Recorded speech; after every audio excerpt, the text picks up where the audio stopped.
This meeting is being recorded. Hello, everyone. Welcome. We're so excited to have you here and to be able to join us in our panel of amazing therapists that we have the opportunity to partner with at TAVA.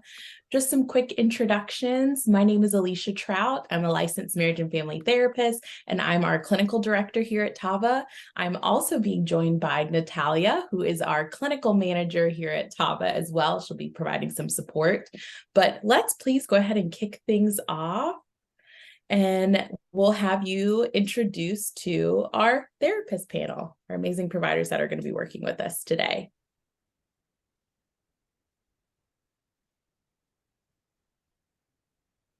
Jared, would you like to start us off with just an introduction?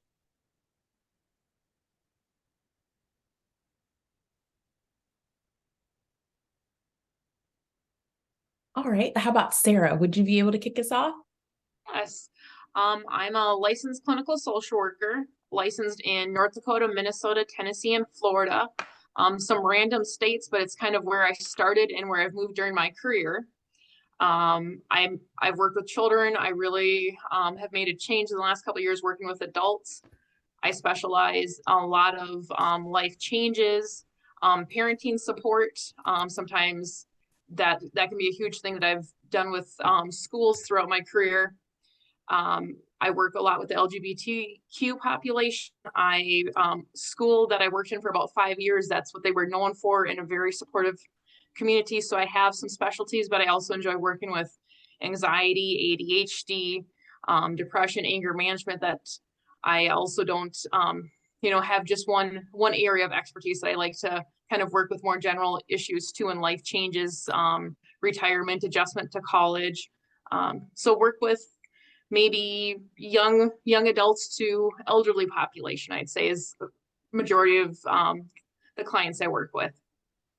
Thank you so much, Sarah. Let's kick it off then to Takulve.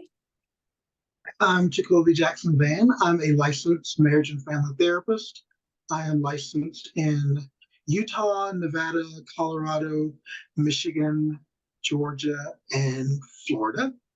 I have been practicing for a little over 17 years, and I work with a wide range of clients from early adolescence to geriatrics. My practice focuses a lot on the BIPOC and queer communities, and then also transitioning a little bit more recently to dealing with matters of integrated healthcare and the ways in which our chronic illnesses impact our mental and emotional health. Thank you so much, Takulve.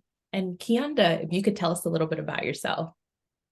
Hey everyone, my name is Keonda Washington, and I am a licensed mental health therapist in the state of Florida. My background, primarily working in community mental health. I definitely specialize with at-risk youth, just a wide range of challenges and concerns related to that, whether it's anxiety, depression, suicidal ideations. But as I've moved more and shifted more into private practice, I do primarily work with adults, and my specialty focuses on racial trauma, anxiety, and depression. Thank you so much, Kianda. And it looks like Jared is trying to join us. As soon as he does, he'll be able to give us an introduction. But I thought we could start off with a question that many people ask when starting their therapy journey. How do you know if therapy is right for you? How would you answer that question if someone were to ask you that? You don't choose therapy, therapy chooses you. Takulve, you said you don't choose therapy, therapy chooses you. Could you expand a little? Chooses you. Yeah, so therapy was the last thing that I was going to do. I was raised in a family where both my parents were mental health workers. My grandparents worked in mental health. My aunts and uncles worked in mental health. And in my hometown was like one of the largest psychiatric hospitals in the US, and especially in the South. So it was the last thing that I was going to do. But then it turns out, so in my family there are 16 kids, 9 boys, 6 girls, and 4 of the 9 boys are therapists. Um, and I think even asking my brothers, like we didn't choose it. It just kind of chose us. And you just kind of wake up one day and you realize that given all of the strengths that you have and things like that, it just makes sense that this is what you do. Um, and it doesn't really ever feel like work. It just kind of feels like today I get to use my talents with this person that I'm just meeting, or this person that I've, been meeting with now for a couple of months. Um, yeah, but I think you just know, like, it's just that feelings like trying on a pair of shoes, like once you get your foot in it and you just go, oh, yeah, it's this. And you can think of like 10 things that you can wear with them. Like therapy felt like that for me. I was like, oh, like this is the universal accessory for my life. And so it's just made sense for the last 17 years. Thank you for sharing that, Takolve. And I see, Jared, you've been able to join us. Would you be able to provide an introduction, just a little bit about you? Yeah, for sure. Sorry, everyone. I was having some technological difficulties, but glad to be a part of the panel. I, I would just piggyback, and just say I've been a social worker for over 20 years. Before being an official master's level social worker, I've kind of been doing social work type work for the last 30 years almost. And I do feel like social workers, or at least for me, it's a very intrinsic part of me. Like it just, I couldn't imagine doing something different than being a therapist and a social worker. And, kind of was mentored by a lot of social workers and other mental health counselors growing up. And yeah, it's just always something that has been a part of my life. And even though I've been doing it for a long time, you can still feel the passion. I still feel the passion and the enjoyment of the work, and I'm always learning something new and just, working with my clients. So yeah.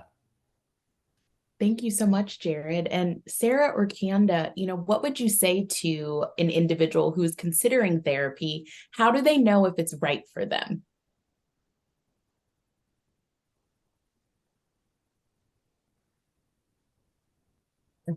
I think in considering therapy, there's a few things that come to mind thinking about that question. I think that there's this aspect of your life where, of course, we have family, friends, a spouse, partner that, we may turn to for support. But when it kind of comes to those things that feel like really difficult, like maybe just something that kind of feels like it's heavier, something that you don't necessarily want to put on someone close to you, that may be a consideration for maybe I may need to speak to someone else, get an outside perspective.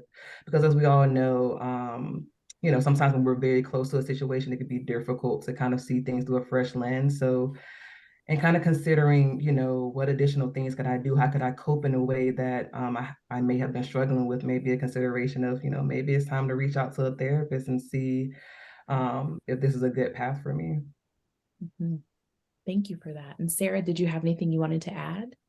The only thing I'll say too is, when it's impacting your life, sometimes people go, I didn't think my anxiety was that bad. I didn't think, until it gets to the point that they're not functioning, it's impacting relationships and work. That's an obvious sign to come to therapy. But I think the other part Keondo was saying too was, sometimes we need that unbiased perspective.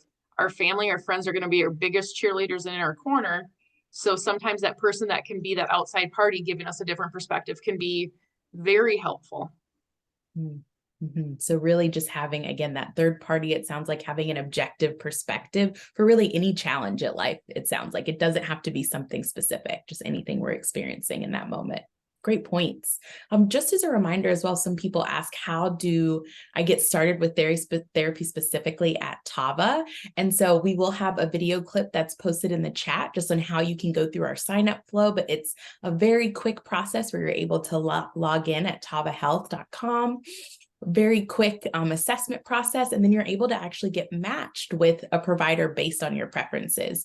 So speaking of our therapists and some questions that quite a few questions we received is, what should I look for when someone is selecting a therapist? Whoever would like to take that question. I'll take it. I think as with anything, when you're kind of shopping around, it's about kind of knowing your preferences. Like for some people, it's really important to have someone of a certain gender or to have someone of a certain race. So I would say paying attention to those aspects and kind of being genuine with yourself if you have preferences related to that. But also, the bios that therapists write about themselves, or if they have video clips, just kind of seeing how that resonates with you and whatever you're watching or reading, if it's an approach that you feel like you can identify with. So I definitely think it's like trying on, say for instance, when you're trying on clothes and it's just something about how a particular shirt fits and how it looks on you. And so just kind of like going through that process of selecting, like, is this a good fit, on both ends? And so I think that's something to kind of consider with that.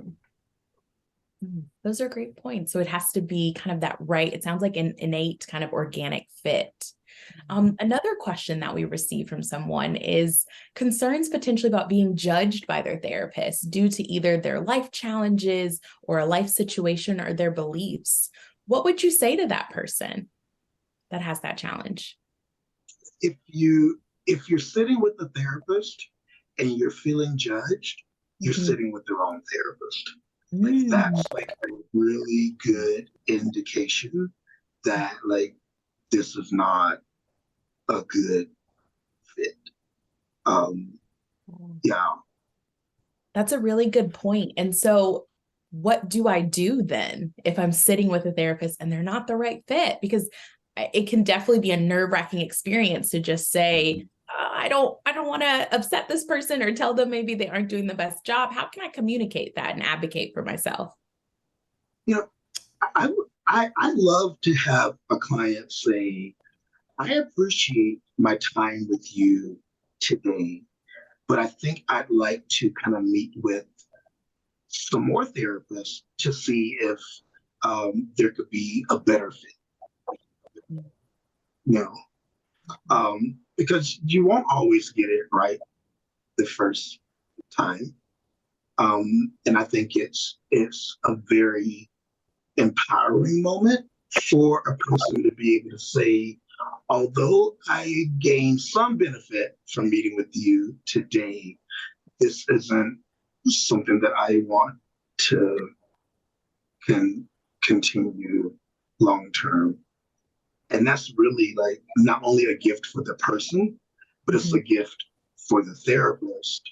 So that you're not feeling like, oh, like I'm bringing my A game, but this is not Kidding. doing the job.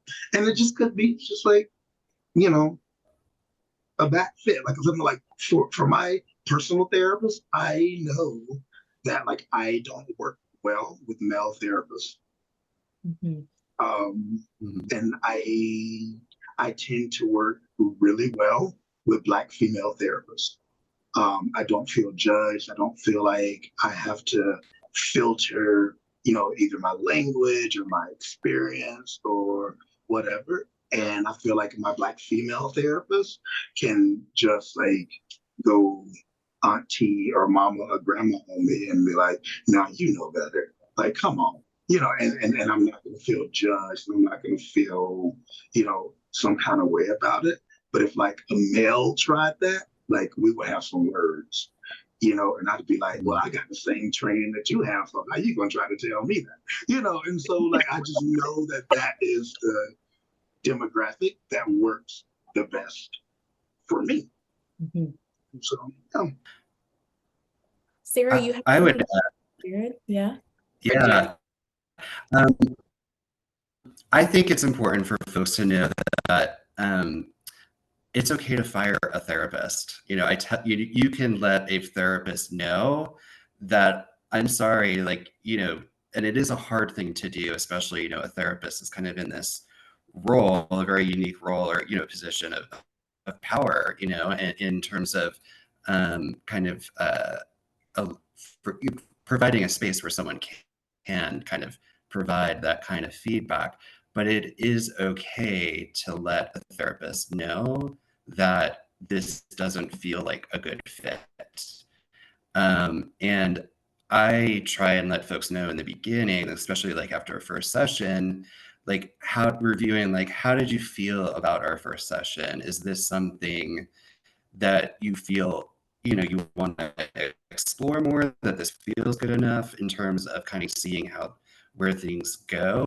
And then you know, for me, checking in, especially in those initial sessions. And I do think, you know, particularly, you know, there's therapists with a wide range of experiences and skill sets and specialties and expertise. And so if there are some specific things that you are wanting to work in therapy, you know, kind of identifying those therapists. And you know, for me, I mean, the first therapy, I mean, being in therapy in college was for me one of the things, you know, one of the things that influenced me to go in this, you know, trajectory in terms of a career. But you know, initially I had a female therapist, and you know, she was amazing. And as I've gotten older, as a gay man, I seek out gay male therapists. It's just something that feels more comfortable for me. And I, you know, in terms of my experience on the client side of things, and you know, that feedback that I get, you know, from the clients that I work with, because there is a shared experience, right? And for a lot of folks around just stigma and shame around some of those things, then you add upon that the stigma or the challenges of actually seeking out therapy and getting mental health support. So it's finding a way to feel you know, kind of working with a therapist that you feel most comfortable with, to kind of really be vulnerable and dive into some work, you know, in this really kind of unique relationship that you don't have with anyone else in your life.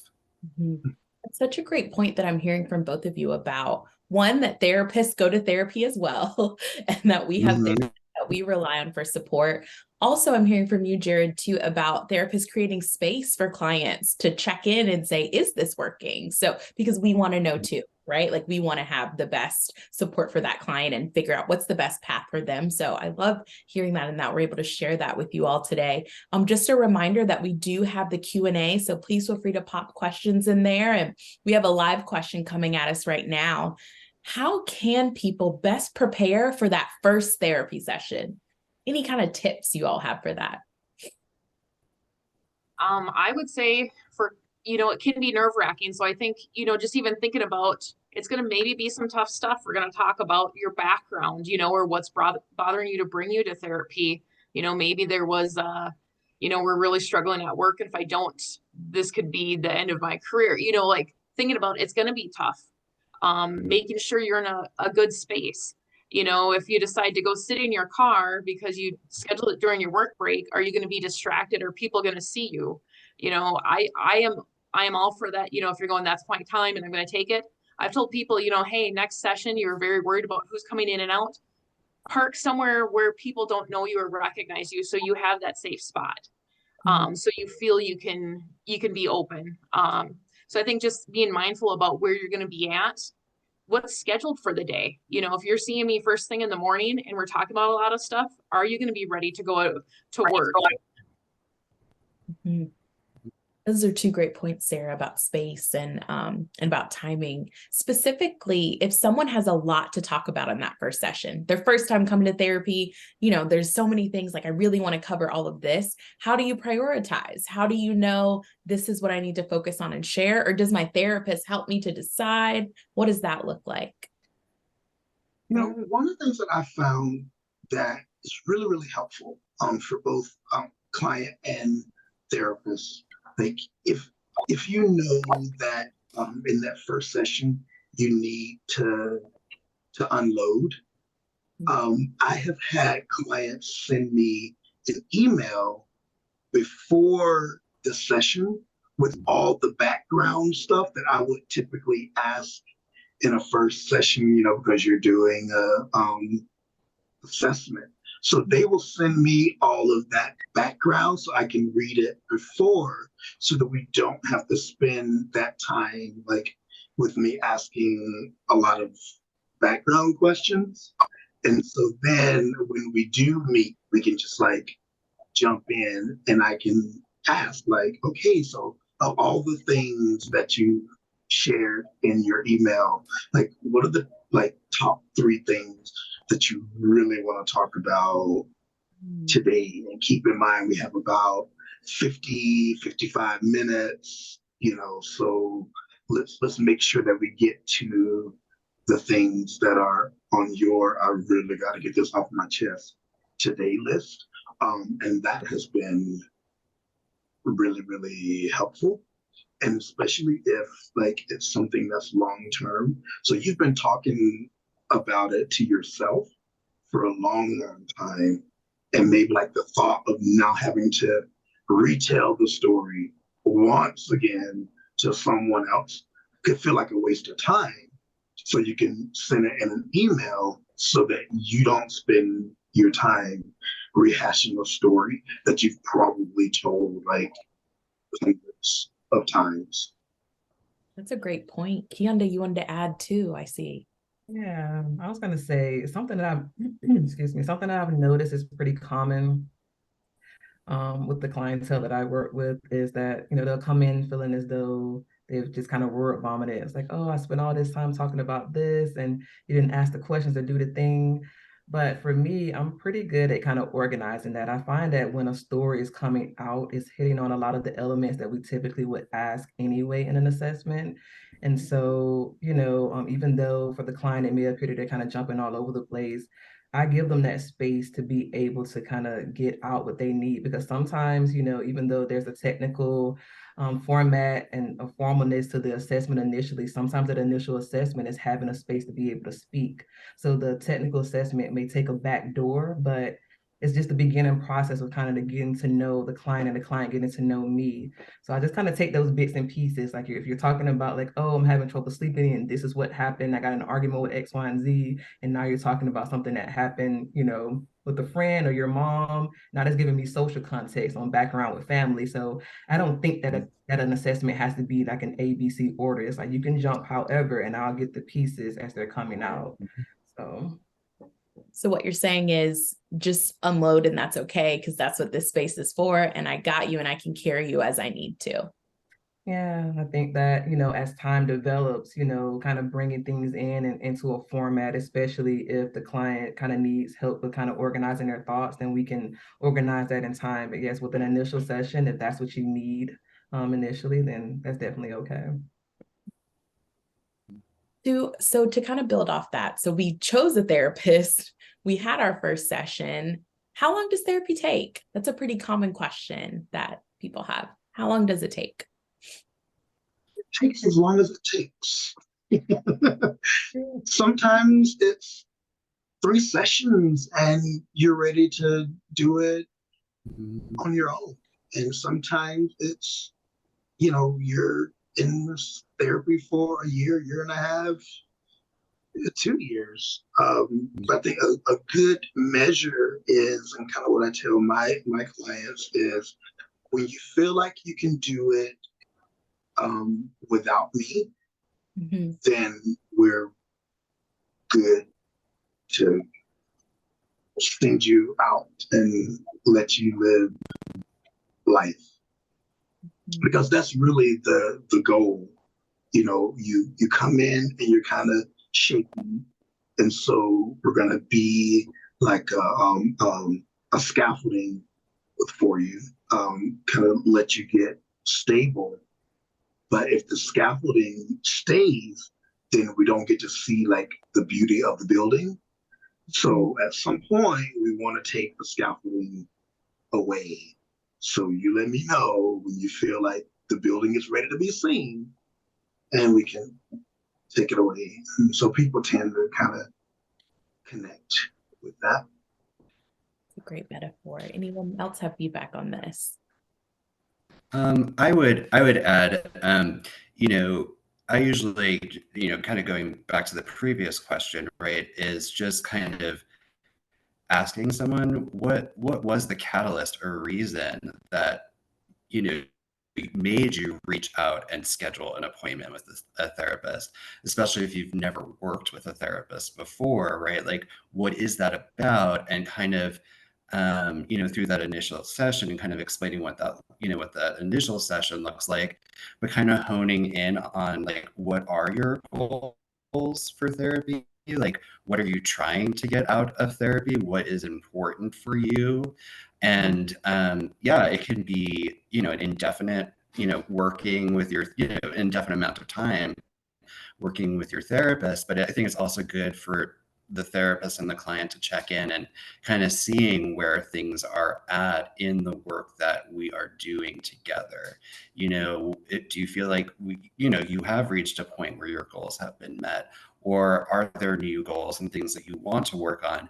Or do you just need this space is important for you to just kind of unload and have space to vent? It doesn't necessarily mean that there's a specific thing that you need to accomplish in order to kind of wrap up therapy, but also that is also an option. Like, if there are some really specific things that you want to work through and you've reached the point where I've accomplished those goals and I think I'm good, and you know that's great too. So it really is based on the individual person's needs around therapy and how they want to engage in it.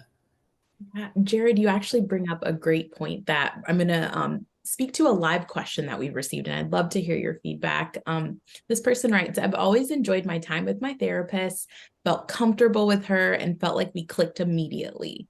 But lately, she set goals for me that I don't feel are achievable for me currently. And it has caused me some anxiety about our meetings. I feel like a disappointment, but also feel like I may be overthinking it. Could you provide some insight?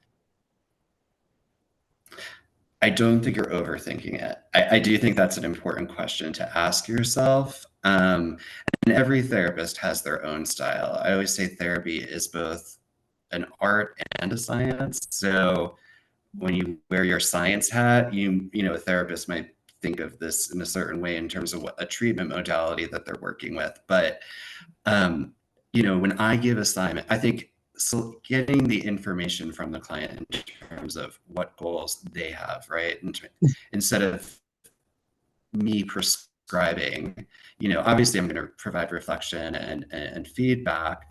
But I often tell folks, like, if I'm giving some kind of concrete assignment to work on, a goal of working on this worksheet based on something that came up in a session, and then in the next session it's like someone didn't do it, and it's like, oh my god, I didn't turn in my homework assignment, am I going to get in trouble? And it's just the clarifying, this is for you. My expectation, I don't have an expectation for you to complete this, and I am not coming from a place where I am setting goals for you. We're working as a team together to kind of develop those goals, and what that work will then look like.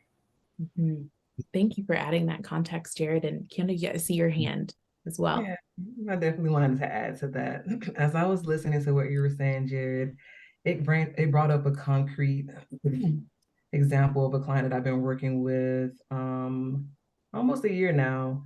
And just the aspect of setting goals that may not align with the client. This is something that we had to work through in our therapeutic relationship, where she felt as though I had set goals for her that didn't allow her to process trauma the way that she felt like she needed. And so just to kind of give a little bit of context to that relationship, she has like a lot of trauma, and it kind of leads to like a lot of like just what we call like flooding, just kind of like really reliving the experience and being unable to kind of move through it to an extent where our sessions were filled with, just kind of like kind of running through the narrative where I felt like it was a stuck point, essentially. It's something that we discussed in terms of discussing an approach to kind of help her process through that and the goal that she had set so that she wouldn't kind of spend her time stuck in that area. So when we talked about it, when I kind of talked about the different modalities that we can use in processing her trauma, I let her know that one pretty common approach for me is cognitive processing therapy, a more narrative form. But I also informed her of other options, things that I wasn't trained, that I'm not trained in, such as EMDR, and just let her know like these are different formats and these are some of the potential benefits of it, and kind of let her explore like what options were helpful. So, and us exploring that, part of that came up from her over time was that there were just certain things she wasn't ready to let go of. So it felt as though she was being pushed when on my end as a therapist, and of course this experience is not about me, but on my end as a therapist and kind of guiding the flow and kind of addressing the goals that she wanted to meet, is that it was this aspect of just a little bit of pushback against wanting to shift into things that would allow her to heal. And so what she ended up telling me at some point, because I did set a goal for us to move from weekly to bi-weekly. We had been in weekly therapy for almost a year, and you can kind of tell within the sessions that there wasn't as much to talk about. It was this organic, yes, there's still a lot to work through, but we don't necessarily need to meet weekly. And there was like a reliance on me to fill in the gaps for like friendships that were lacking in her life, where I felt like it was counterproductive to continue to be that reliance or to push to meet more than once a week when it wasn't necessary. So the goal was to step back. We set it 3 months in advance. We're working towards this goal where we are going to step into bi-weekly. Know that if something happens, you can always reach out, but this is our goal. We're still in that transition. She just recently transitioned to bi-weekly. It's still a struggle, but she sees that, it's kind of setting in like, yeah, I didn't need therapy every week. It's just that I'm used to it and just kind of having someone to speak to. So that did really pop out to me about how you navigate that. Like, is the goal an aspect of, truly overshadowing you as a person, or is it this discomfort because you're being challenged into something that may feel uncomfortable? Both great points on that question. I'm going to pop to actually another live question from our Q&A, and someone's asking about how can they regain trust in the therapy process? Historically, they had a therapist who broke their trust, and so how can they restart again? How can they potentially enter this space and try to trust another therapist again? It's important with the new therapist to be very open about the trust that was lost and what that looked like, so that therapist can be mindful of like potential triggers and things like that. And so kind of being willing to share that with the new therapist, and then have a conversation around what trust looks like for you. I think it's really helpful just be able to communicate about it. Sarah, were you going to add? Yeah. One of the things I ask in my initial session with a new client is, have you been in therapy before? And when we start talking about that, what worked well, what doesn't work well. So if we were going to have a good therapeutic relationship, what can I make sure to be mindful of so we have the best working relationship? Because I really focus on, I want this to be best for you. I meet you where you're at. When we talk about what do you start with therapy, what's most important to you, but also what do I need to know so we can go forward. So I think that's really important too. When we say, what's your past experiences? Okay, I want to be mindful of this. I want to be aware so you can have a positive experience, because just like there's so many modalities and specialties, there's really good therapists that are very skilled, and there's some therapists that maybe they didn't bring their A game or they weren't thinking that day, so they are human. They made a mistake, but it's a huge mistake. And I don't want that to cost this person of not coming back to therapy when they feel they could benefit from it. So I'm hearing again messages of advocacy and speaking up in the situation and saying like, this is my experience, this is what I need, kind of being able to state those as well. And therapists creating space for clients to advocate for themselves and it being a safe space to do so. Yeah, and I would just add that I think most therapists know that therapists have the potential to harm their clients. It is the dynamic. It's just part of the work. Like, you know, not to justify or excuse it, but I think sometimes maybe folks might feel like uh, a therapist might feel defensive if they're being told I've had negative experiences with therapists in the past, and you know, kind of piggyback off the last kind of comment. Just yeah, really asking about what were your past experiences, and you know, what's different for you now, and to making sure that folks know that the therapist wants that feedback and wants to know how their work together is impacting the client. Thank you all. We're going to take a little bit of a shift in questions. So we received many questions about how therapy can help with certain challenges and what the relationship between therapy and medication is.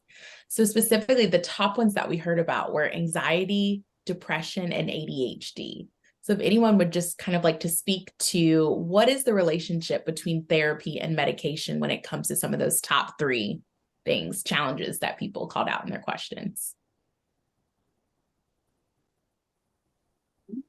So I have an answer. Oh, sorry. Oh, yes, go for it. Sarah, go ahead. Okay, what I was going to say is sometimes people think, you know, they go, I want therapy instead of medication. And so sometimes it's that conversation about, you know, are you in a spot if your ADHD is so severe that you can't apply the tools, or your anxiety is so elevated that we try to do the relaxation, the calming tools, and you can't get to that point where you can start challenging your thoughts, we might need to look at medication. It's not always that they go hand in hand. Sometimes it's depending on the severity, or to make, you know, the tools that we're working on in therapy beneficial, we might need medication short term or long term. So that is a common conversation. Clients will ask us, do you think I need medication? And I say, you know, let's see where you're at. And I'll do a rating scale of 1 to 10. You know, if our anxiety, even if the tools, we're still at an 8, 9 on the verge of a panic attack, and it's helping but not enough, we might need to talk to the doctor. So it's not always you have to do both. I think long-term people think, well, meds fixed it, it's taken care of, but we don't have the tools to do ongoing. So the next time something makes us really anxious, or we transition from, you know, high school to college or college to job, and our ADHD symptoms really flare up because we're stressed, we need those tools long-term as well.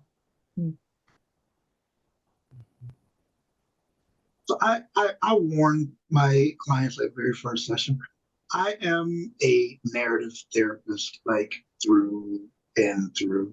And so metaphors just swim in my head constantly. But I think that like therapy and meds is like when you go to Olive Garden, right? And you have breadsticks and you have cheese. And you can overdo it on either one of them, right? And so like you just gotta know, like, if I do too much of the breadsticks, I'm gonna be too full to, you know, eat what I ordered. And if I go too heavy on the cheese, I'm not gonna actually be able to taste what I ordered. And so there's like this delicate balance of breadstick and cheese so that you feel full, you enjoy what you ordered, and you can taste it. And sometimes we err on the side of, you know, we go heavy on the breadsticks or we go heavy on the cheese. And it could be that like this actually isn't a dish that needs more cheese. I know it's there, I know it's available, I know it's free, I know like everyone else is getting it, but you may have ordered something that really doesn't need cheese, you know, or like maybe you don't need a breadstick with this. Like, maybe you're good because there's some bread element to what you ordered. And so like going crazy on the breadsticks might be overkill. And so you just kind of have to know, like, all right, this is what I'm dealing with. This is what I ordered, and I need to be able to, address it. Yeah. So if I cover it in cheese or with meds, I might not ever really get to the bottom of it. And if I, fill up on therapy or just like fill up on red sticks, but don't address the fact that there might be like some chemical things. Like I might feel full for the moment, but then, eventually that hunger is gonna come back. Mhm. And now we're all hungry, sorry. I know, it's like I want cheese now and pasta to cultivate. Thank you for bringing that up because I always want extra cheese. And did you have something But you wanted you to add? need the extra cheese. Yes, some days, yeah. I was gonna say that a common thing that I see with my clients is a concern of how long, they would have to take medications, or a fear that, what would the medications do, especially if they've been on medications in the past and it's been they had a negative reaction to it. So I do encourage them, if they do, I let them know, like, you can always get a psychiatric evaluation and listen to the recommendations, but of course it's your final decision whether you choose to go through with the medications or not.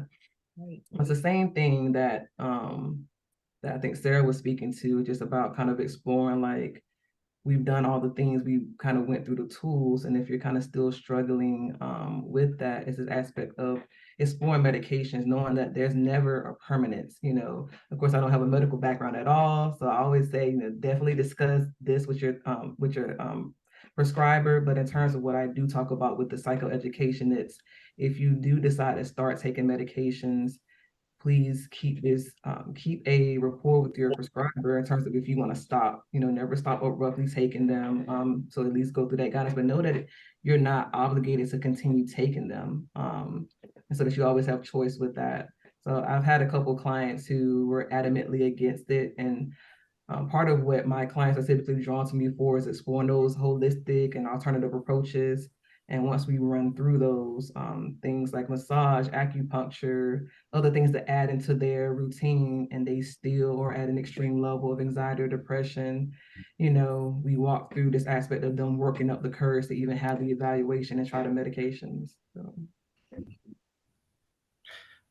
I am just to add to things. I do think, kind of assessing the severity of what the client is going through. Like, yes, if the depression is so severe, ADHD symptoms are so severe, and you're working on some like cognitive behavioral skills to manage that, and it's just not working, you don't have, whatever reasons are holding you back from doing that. That's a discussion, maybe this is when medication needs to be discussed. I also often ask like folks when I can see maybe they might benefit from medication, asking them, how do you feel about taking medication? There is also a lot of stigma, especially in different cultures and communities, about taking mental health medication. And I think also some clients feel like a therapist might say, I need you to be on medication in order to work with me, or, specifically with like ADHD clients, explaining someone isn't on ADHD medication, but they're really, they have some really severe symptoms and they don't want medication for whatever reason. It's just explaining, okay, let me explain to you how that the medication is a tool that you can add to what we're working on. If you don't want to add that tool, it might make things more challenging in terms of seeing progress in your treatment without that particular medication. And then kind of how do we then navigate that and kind of move forward from that? And kind of getting into the specifics of mental health medication, I always let folks know I am not a medical provider. Like I can't make recommendations. I know that some of my clients take this medication or, for certain things, and you really need to talk to your provider about what it is that you're working on in therapy. And in different ways or in different settings, I think the collaboration between a therapist and a medical provider in treating a client can also be really helpful. Thank you all. And I appreciate, Jarrett, your call out as well, just about stigma that can come with even being in therapy, if we're making it that kind of general, and also with medication as well. So thank you. To transition now about asking a little bit about mental health skills specifically, we had quite a few questions. The first one, which is, I feel like a pretty prominent topic right now, is about boundaries. So how do I go about setting boundaries without hurting others' feelings or potentially jeopardizing my professional relationships? I will say one thing that I think quick, and it's from Minnesota. So the Minnesota Nice, we always have to explain. We always have to, be very mindful. One of the best things, no is a complete sentence. I tell my clients that. I tell myself that. And for professional boundaries too, my first job in social work 20 years ago was a treatment foster care agency. And what they said to me is, it's not a job, it's a lifestyle. And they acted like they owned us. I remember painting my garage and I get a phone call from a supervisor at 9 o'clock at night. And it was nothing important, and I'm going, this can wait till tomorrow. And so I think that other part too, I realized in time, and what I tell clients, they aren't paying you on your off hours to be thinking about work. They aren't, home officing. A lot of people go, oh, well, I'm just going to go back and work on this.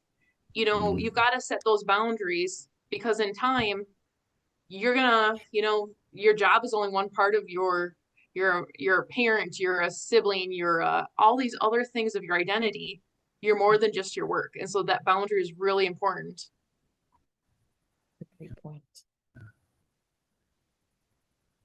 Another question that we had, how do I de-stress? What are maybe some tips that I could be using on my own to help with de-stressing? Kitchen therapy. Kitchen therapy. Kitchen therapy is like my favorite form of self-care.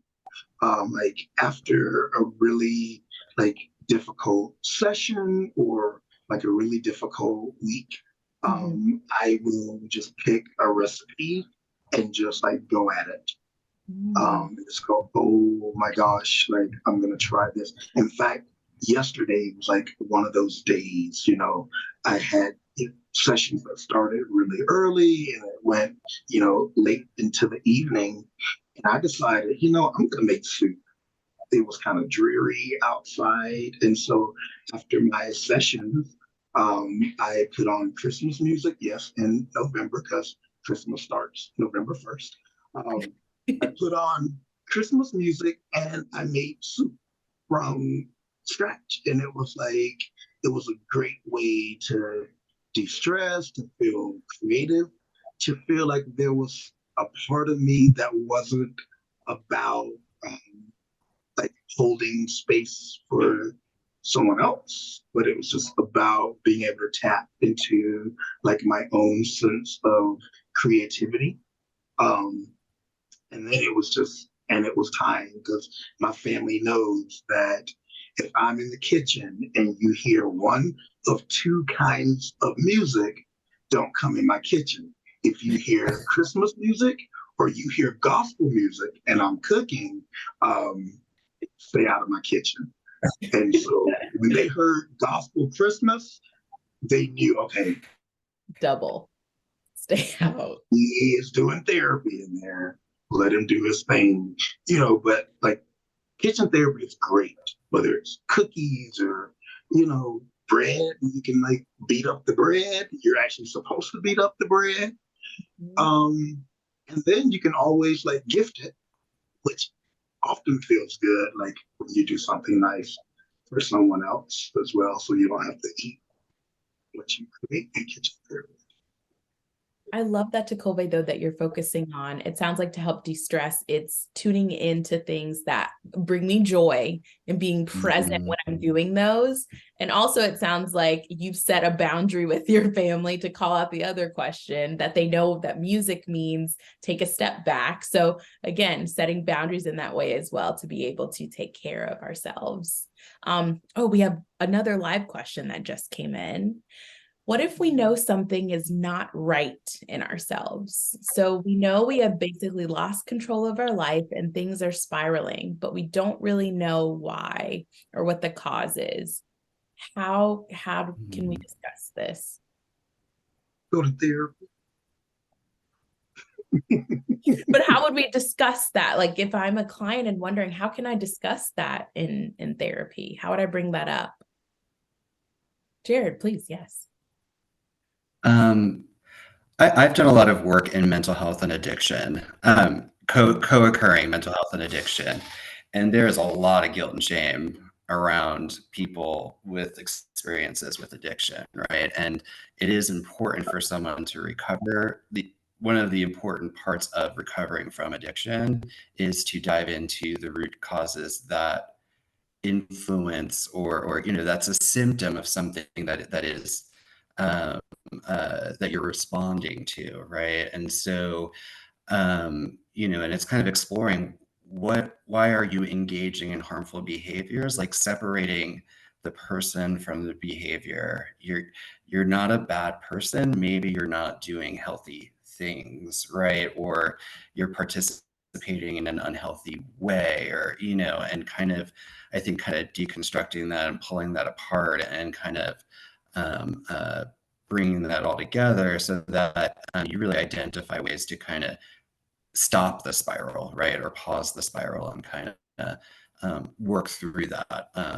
And so, yeah, I think that's an important kind of, approach, that therapy is that a space for you to kind of delve into, like, why am I doing these things that I'm concerned about that I'm doing? I don't want my therapist to judge me if I tell them that I've done something that others might think, is quote unquote wrong. Yeah. You bring up a great point too, Jared, with talking about substance usage and how that also affects the whole family. And so a question that we have received is, how do I support family members or others who are close to me that are struggling with mental health challenges? Yeah. I mean, a lot of people say addiction is a family disease, and a lot of folks who are struggling with substance use, it really does, the connection between problematic substance use, substance abuse, and how that kind of plays out with family, loved ones, coworkers, colleagues. Um, there is the potential for repairing that harm. There are opportunities to repair harm, and sometimes if you specifically are in the throes of addiction, you're not even aware about how your addiction is impacting, fully aware about how you're, that's impacting others, and kind of, again, like separating the person from the behavior. At the same time, there is accountability needed for the impact that this may have had on someone in your life, right? And so kind of working through that kind of process, or just in general, right? Like, I got into a huge fight with my partner, and now my partner's mad at me, and I'm a terrible person because I used, this kind of language and insulted them, right? But it's like, okay, but let's kind of figure out why it is that you communicated that way and use the language that you did, and you're human, and that's okay. Like, there, there's, again, like, a reason for why that kind of interaction or potential harm happened. Mhm. Mhm. It also goes back to boundaries too, like in supporting a family member either with mental health challenges or with addiction, or either even like calling out like your own behaviors. Like when you look at it from this perspective of boundaries, like with a family member, say, hey, there are two ways that we can be in relationship right now. And it can look like rescue, or it can look like refuge. And I need you to understand that if our relationship looks like rescue, you're going to have very little power and very little decision making. And we're in rescue when you've lost manageability over your life. When we're in refuge, that is a conscious decision that you make to not only prioritize your safety, but to respect the boundaries that I've set around my safety. And so I can be a refuge for you as long as you're willing to make decisions that prioritize both of our safety. Mm-hmm. And then when we look at, oh, I just, went off on my partner, is that behavior an indication that I ignored a boundary? Like, did I get to a point where I can no longer access my emotional vocabulary, and now you're just gonna get what you get? And if so, let me look back at that and go, okay, when I get to this point, this is not what you want in your life. So I need to be able to verbalize to people, hey, I'm running out of bandwidth, or my capacity to hold space for you is really limited right now. Because if I continue to try to do that, like, you're gonna get a side of me that you might not like or want. Mm-hmm. And I think that's helpful to then be able to talk to the spiraling.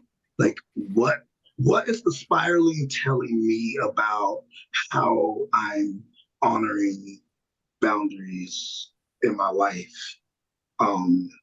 And then, kind of navigating that. Yes, yes. Thank you for speaking to that. And we have time for one final question. We have about a couple minutes left. And for people who do have to sign off, thank you so much for being here. Our final question for you all is, what keeps therapists from not getting overwhelmed by your clients' concerns? So really, how are you taking care of you? This is going to sound cold, but it's not, right? And I'll just put it, I am a Virgo, so we are great at compartmentalizing things. And I just have this motto with, like, I don't do on the clock stuff during my off the clock time. Mm-hmm. And so I have a firm cutoff. And when I was, kind of working outside of home, I had a landmark that was about halfway between work and home.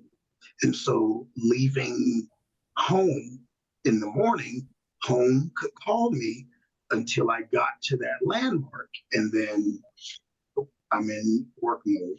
And then leaving work could call me until I got to that landmark. But once I get to that landmark, I'm at home. And anything else, if it's not broken or bleeding, we'll have to wait until I hit this landmark tomorrow morning before you fill me in on it.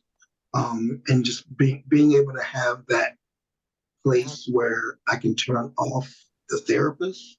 Mm-hmm. And sometimes it's nice to be able to turn off the dad, oh, I'm at work, I can turn off the dad, do not have to worry about it, that's sometimes helpful. But I think it all just comes down to self-care and making sure that you're pouring into you so that you can be a faucet to other people.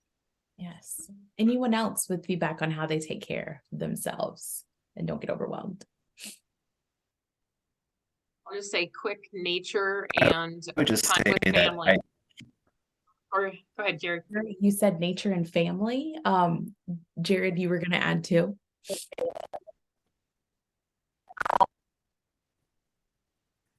I would just say that I remind myself that I should be doing what I am working on with clients. Like if I'm working on their self-care, I should also be committed to working on my own self-care. And self-care can, look different in many different ways, right? But yeah. Thank you, Jared. And so practicing what you're saying, and then Kianda, what about for you? Perhaps what you preach.